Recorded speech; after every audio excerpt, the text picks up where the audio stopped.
Hello. This is my second video of my journey with stillbirth and what that journey looks like for me.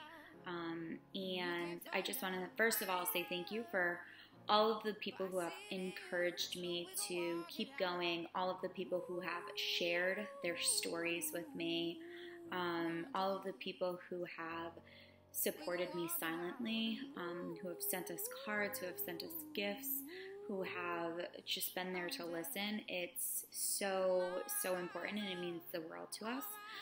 So I just want to go ahead and thank you for all of that.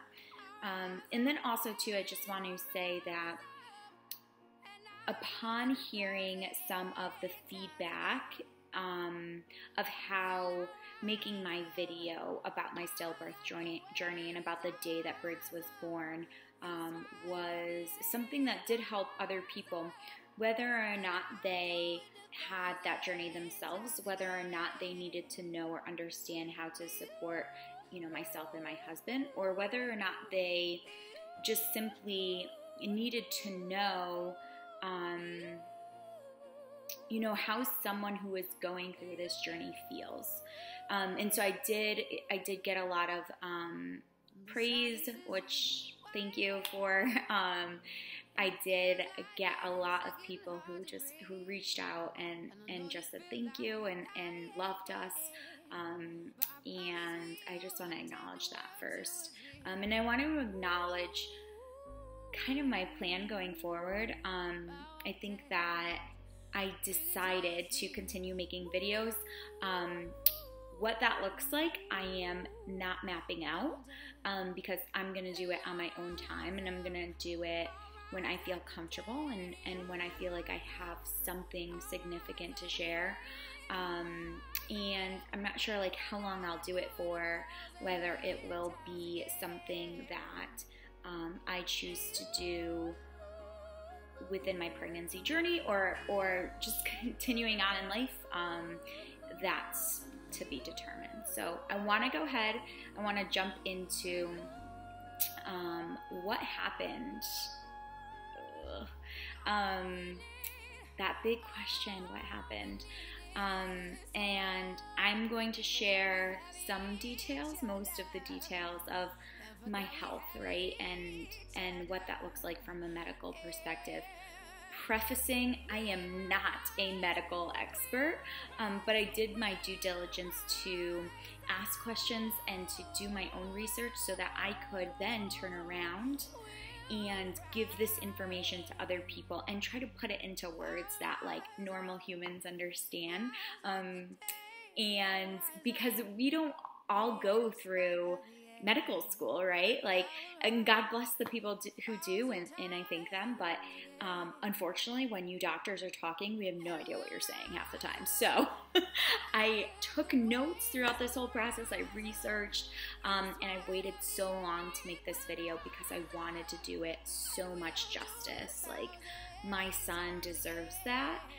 I deserve that. And women who are pregnant, all women deserve that. They deserve to know what's behind those numbers, what's behind those facts, and so we'll go through that, and I'll start to share what happened to me as best as I can. Okay, so I'll start from my 6-week appointment.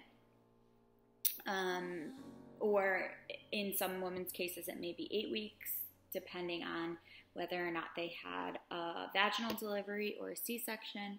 I'm not sure how the whole C-section side works, but with the vaginal delivery, we had to go back to the doctor 6 weeks later. So obviously, that was for many things. We wanted to check how I was doing health-wise, but we also knew that we were going to get some sort of answers to why this occurred, and I'm only going to share some of those details with you from a health perspective and from what happened, but I will say I'm not giving you all the full details, and I just want to be really honest about that, and I really hope to share more of that later because that is incredibly important to me. and it was something that I struggled to go through a lot. So that will hopefully come at a later time. So let's start with what happened. Essentially, I had placenta infarcts. So what that means, and I'm totally going over here to read notes because, again, I want to put these into real words for you, and so I've done a lot of work on this. But basically, placenta infarcts are when the placenta is cut off from blood supply. So, and again, I'm not a medical professional, so I don't know necessarily the right way to say this, but essentially, I had clotting through 50% of my placenta, so my baby was not able to get the full blood supply that he needed to survive. And I later learned that 50% is pretty insane. I don't know what that kind of looks like, but that's what a placenta infarct was and is, and that's what I had. So essentially, my child didn't have enough blood flow because it was blocked. It was blocked by the infarcts. So let me go to what does that mean and what causes that. I don't know. So, no, seriously, like I had a very tough time. I knew that I needed to go see a maternal fetal specialist, which these are the individuals who really specialize in high-risk pregnancies, and so, you know, that would be me. And these are the individuals who can kind of open our eyes to more of a scientific explanation behind some of these things that could occur, one being placenta infarcts, right? So, okay, so I go to one maternal fetal specialist. I actually ended up going to two, and that is also why it took me so long to make this video, because I just had that appointment on Tuesday. And so the first maternal fetal medicine specialist did a really great job at explaining things to me. So let's talk about that. So essentially, placenta infarcts can be caused by a number of different reasons. Really, the main, I guess, thing that I got out of it was that it can really be caused from blood clotting disorder. And of course, I didn't think I had a blood clotting disorder, nor do I. So I want to talk a little bit about that. After I had Briggs, I was tested for 3 different antibodies that could have and most likely cause the blood clotting and placenta infarcts. And so I'm going to not going to do well with these words. I am not good at English anyways, but I'm going to do my best because I think it's important. So I got tested for antiphospholipid syndrome, which basically that's an immune disorder, and you basically can have a miscarriage from that. It's when our immune system mistakenly attacks our normal blood or our normal proteins in the blood. So that is one of the main causes of why this happens. Lupus. I don't know a lot about lupus. I do know some people who have it, but another blood disease or autoimmune disease that also mistakenly attacks our healthy tissue. And then anti-cardiolipin antibody. And so that all of it, again, is really, it pertains to blood clotting. And so I tested negative for all of these things. And I just wish, like, in some way, shape, or form, I tested positive, because then we would have at least known why this happened, and I didn't. So that is not necessarily the answer, which is hard to take in, because some people, they do test positive, and there are solutions for it. And really they put people on a certain anticoagulant medicine, and essentially what that means is it's just medicine to assist someone in the prevention of blood clots, and so I don't have that. So we'll go on to the next thing. What else could it have been? So the next thing that it could have also been is certain infections. I cannot pronounce any of them. I'm going to be real with you. I didn't feel like looking all of them up, but there are certain infections that women can get that can cause placental infarcts. I, again, tested negative for all of them, so I didn't have them. That's really what I got out of the first maternal fetal medicine specialist that I went to, excuse me. And then I went to another one. And this one was very different, and I'd encourage you, if you are in this situation or in general, like, never hesitate to get two opinions. I needed that for myself because I want to be educated now. Like, I want to know, I want to be comfortable with making a decision, because now I feel as though that was taken away from me. So when I met with the second maternal fetal medicine specialist, she explained that there could be something called confined placental mosaicism. I don't know what that is, but I'll explain it. So this basically can lead to preeclampsia. It can lead to growth restriction, and really what it is when the placenta and the fetus, they have different chromosomal makeups. Chromosomal? We don't know. So essentially, right, like I think it's like they're not the same, right? So they're not matching. I'm not sure if I'm explaining that right. But essentially, if someone wants to find out that they have that, they can take a test. It's called CVS. And I did look up that as well. And really that involves when the doctor takes a sample of the tissue from the placenta, and they do that in order to screen for the chromosomal, I don't even think there's an N in that, abnormalities. So is something going on with the chromosomes? Is something not right? And that's the best that I can explain that. And to a doctor right now, I probably sound so dumb, but I don't care, because guess what? These are real people. Like, I'm a real person. I have no idea what you're saying half the time. So that is another thing that they told me about. Unfortunately, we did not know about that testing. I don't know if it was something that could have been done after the fact.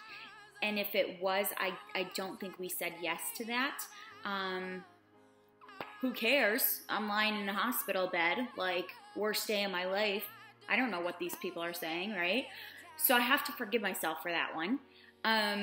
But it's very interesting. It sounds like that it's just when something's not matching up, or something's not working together.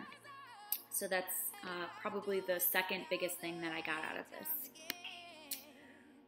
All right, let's go on. So the third biggest thing that I got out of this was preeclampsia. I have heard the term time and time again. I recognize it. I don't understand it. I didn't know what it necessarily was. I thought that it was only something that is in people who are severely unhealthy, and I don't think that's the case, and I was super ignorant to that, but that's okay, right? We learn. So preeclampsia is essentially when a woman, like, the major signs of it is high blood pressure, really a ton of swelling, a lot of in the legs, as well as like the hands and the face, and really your body swells. And the way that they can tell as well is the protein in your urine, right? So and I didn't know this, but like when they're saying go to the bathroom every time and they're checking your urine, one thing that they're checking for is protein. Thanks. I wish someone explained that to me, but I don't believe that was explained to me. So now I know. And now I know the importance of it, right? So don't complain when you have to pee in a cup because it's super important. They're checking for protein, probably among other things, but I just, wanted to give that a shout out. So essentially, doctors don't necessarily know a ton about why this occurs, but really the best thing that they can say is that, or the best hypothesis, right? And I'm getting this from reliable sources. So for example, like I got all this information from Harvard because I think it's important, like where am I getting this information? So their best hypothesis of why preeclampsia happens is when the placenta does not anchor itself as deeply as it should within the wall of the uterus during the first trimester. And essentially what it can do a bunch of things, but one of the things that it can do is it can also decrease blood supply to the placenta and to the baby. And when you think about my case and my placenta infarcts, that makes sense, that lines up. But I didn't have those symptoms. I didn't have those signs. My blood pressure did become elevated towards the last 2 visits that I had. And I think I was 138/90, something of that nature, but I don't know too much about the bottom number, but really essentially is you'll hear the term hypertension a lot. I never knew, I heard it, I heard the word, I never understood what it meant, and really that's just high blood pressure, but it's not just high blood pressure.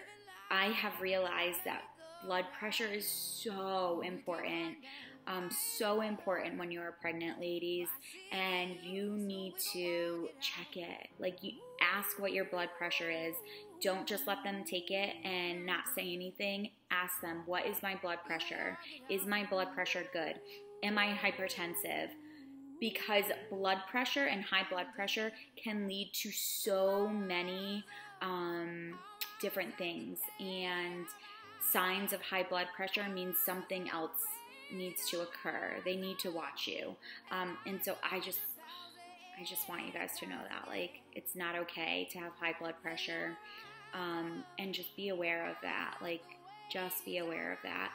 I now know going forward, although I wasn't considered hypertensive by the definition of preeclampsia, which is 140/90, I think, or yeah, something like that. I will for sure be making sure that I check my own blood pressure as well, and I just really want to emphasize that. So when people have preeclampsia, it's super important for the doctors to monitor them, because it could put the baby and the mother at a huge risk. And essentially I guess the best way to solve it, and this is right from what I understand in reading, is delivering the baby. And so preeclampsia is a huge, it's a huge disease, a huge disorder. I don't know what the right terminology is for it, but just be aware of that and just be aware of what it is.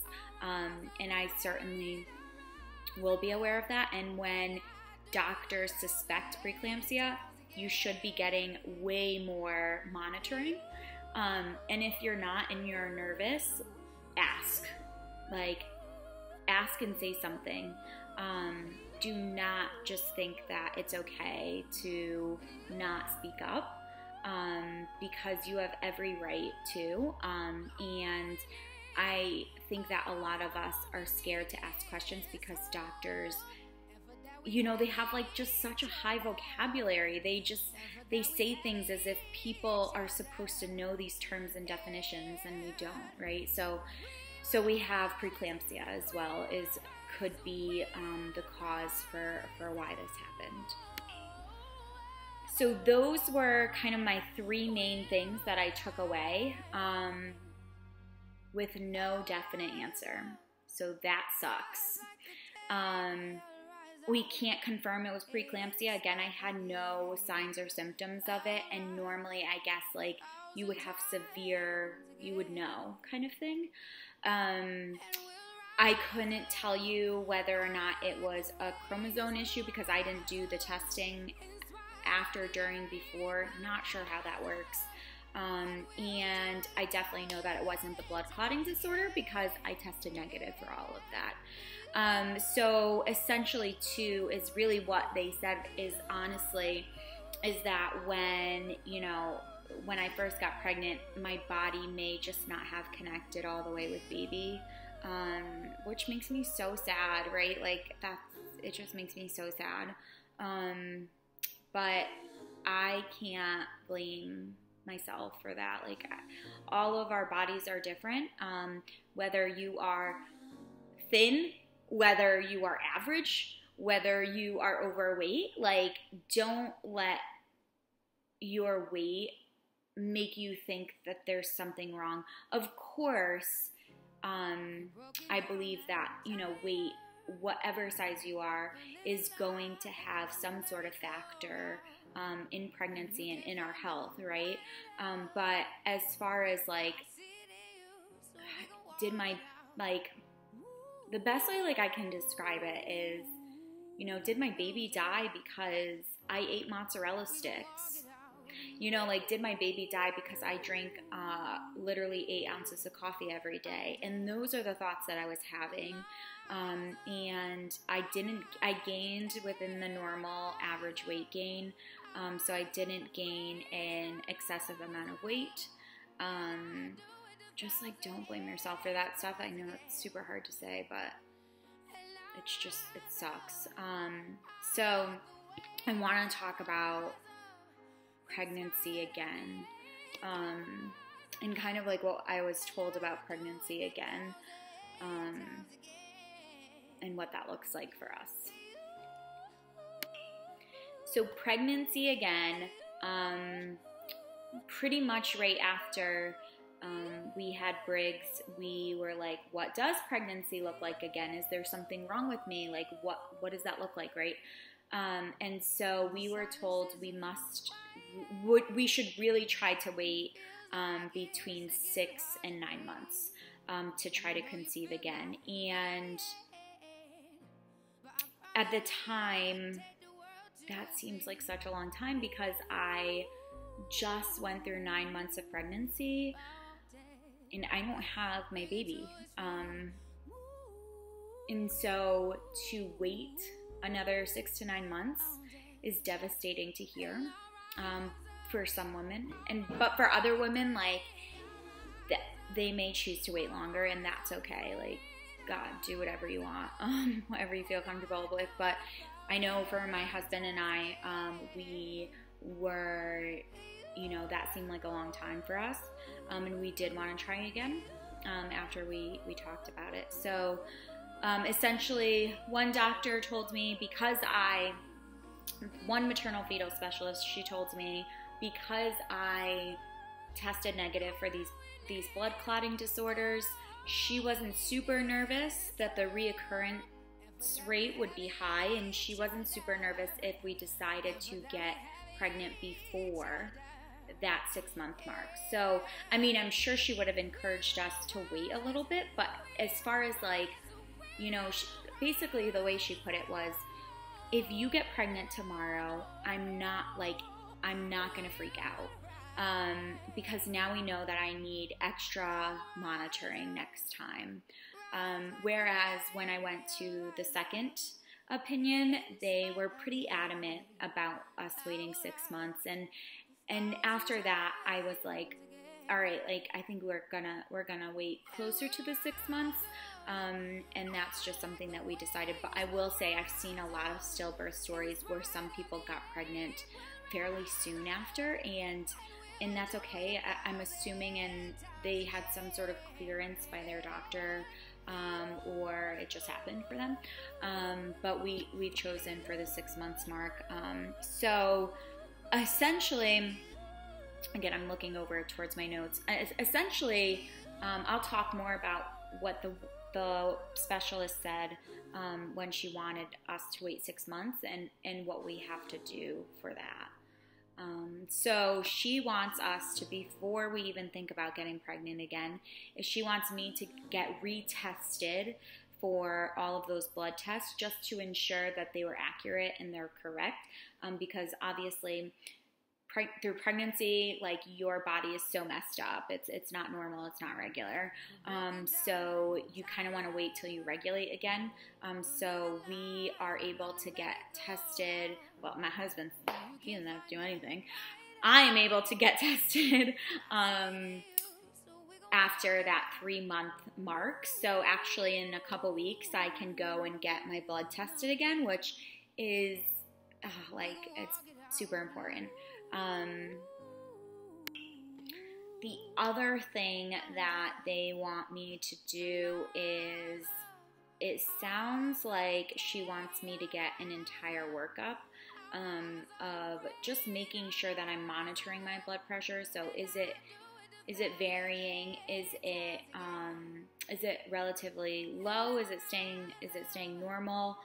Or am I having spikes or consistent high blood pressure? And so that was super important to her as well. And getting a metabolic assessment. And so essentially the way she explained that is that she just wants to make sure that I'm incredibly healthy going forward. And the shitty thing about that is that I am actually a pretty healthy person. And so I do that on my own. I do that because it's important to me. So to just be more pressured, I guess, if that makes sense, like, with the fact that I need to be healthy, it kind of takes away my desire for health. I don't know if that sounds right, but like it's just that I'm feeling like forced that I have to be healthy. But that's okay, because I do it anyways. So I have a lot of mixed feelings about that. But it sounds like, so she wants me to go to my primary physician and get like that whole workup. And then, so it sounds like that's kind of it. For pregnancy again, before I get pregnant again. And so I want to touch upon the health thing really quickly. I work my butt off to lose the postpartum weight, and that's a different journey for everyone. So personally, I count my macros, and I do a lot of, my husband and I, thankfully, we have a at-home gym, and so we work out every other day together, but we also take hikes and walks, and that's incredibly important. And the doctor just stressed that so hard, and I love health and fitness as it is, so if I can help anyone else navigate the journey of health and fitness, although I'm not certified in it, I don't do it. I've just been doing it for so long on my own that I know things that work in terms of like counting macros and stuff. If I could be of any assistance to anyone, like, just please, like, reach out to me, because just the amount of stress and emphasis she put on my health is almost like concerning to me. And essentially the way that she saw it was the fact that I was 29 years old, I had this happen, and I had a stillbirth, and so it could be just the way my body is, and it could be the way that maybe my body just doesn't like pregnancy, which is just another topic that I'll talk about at a different time. But health is incredibly important at this moment, and so I will for sure be continuing on that journey. Okay, so for the last part of this, I wanted to talk about pregnancy again, right? So I talked about when can we get pregnant again. I talked about before getting pregnant again. But now I want to talk about what does pregnancy look like again for me. And really, because this happened, I'm now obviously considered high risk. I would get an early ultrasound scan, so that's that normal like 8 to 10 week ultrasound. I need to do genetic testing, and my husband and I had a tough time with genetic testing because I chose to do genetic testing, but he didn't, and that was no choice of his own. I just didn't stress it enough to him, and it didn't bother me because we just, regardless of what happened, I think we were leaning more towards like, I'm still gonna carry out my pregnancy. And there's a lot in that, but yeah. So next time we will take genetic testing a bit more seriously, and I'll make sure that he gets it as well. I'll probably get retested for genetic testing just so I can make sure that I'm getting the most out of it, if you will. We would have scans every 4 weeks, I think starting at the 20-week mark. So really 20 weeks is when things start moving, I guess, from a pregnancy standpoint. So we would have that every 4 weeks.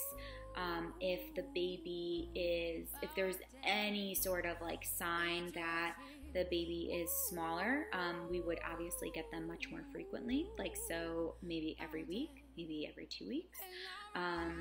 So that really depends on how the pregnancy progresses. The other thing that this specialist mentioned is MSAFP.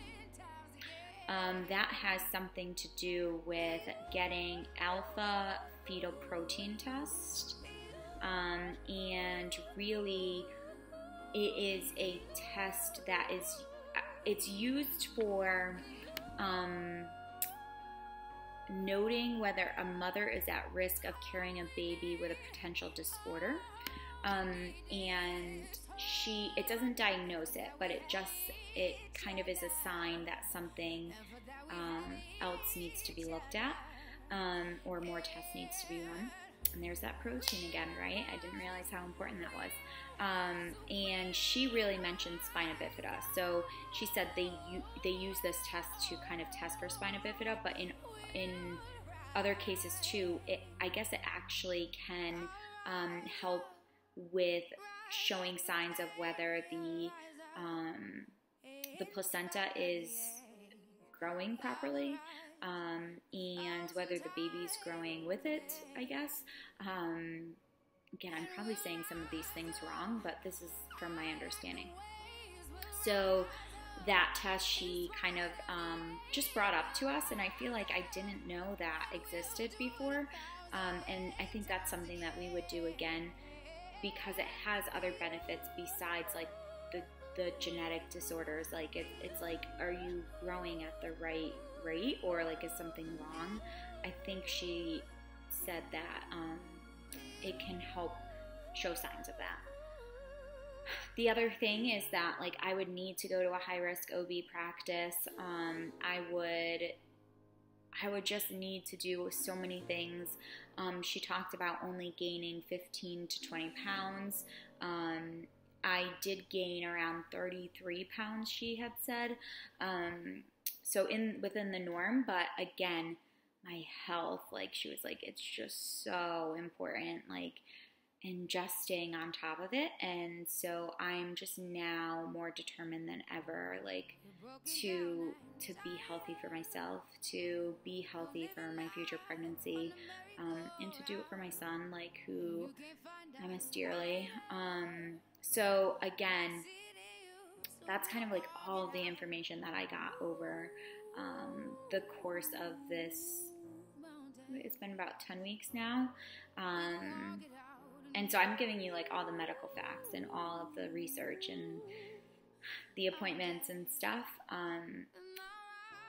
And I don't want to take away from the fact that this has been incredibly emotional and very hard. And I think that I'll do another video that kind of explains what that journey looked like for me, and those things. So, second video done. I hope this helped someone.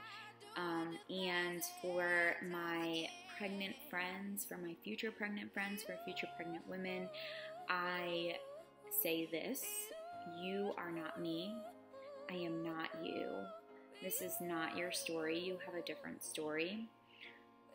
This does not mean this will happen to you. This does not mean this will happen to you again if you did have something like this happen to you. But what I would love to tell you to do is make sure you know your blood pressure. Ask, have them take it twice. Make sure you know your measurements. Do not let a doctor just say he's on track, he's measuring small, he's measuring big. Tell them, ask them for the numbers. Make sure they say them out loud to you, because it's so important. So I just really wanted to get that across. Thank you for listening. I hope this has helped other people to understand some things, and hopefully I'll be back with some more information and some more insight into my journey.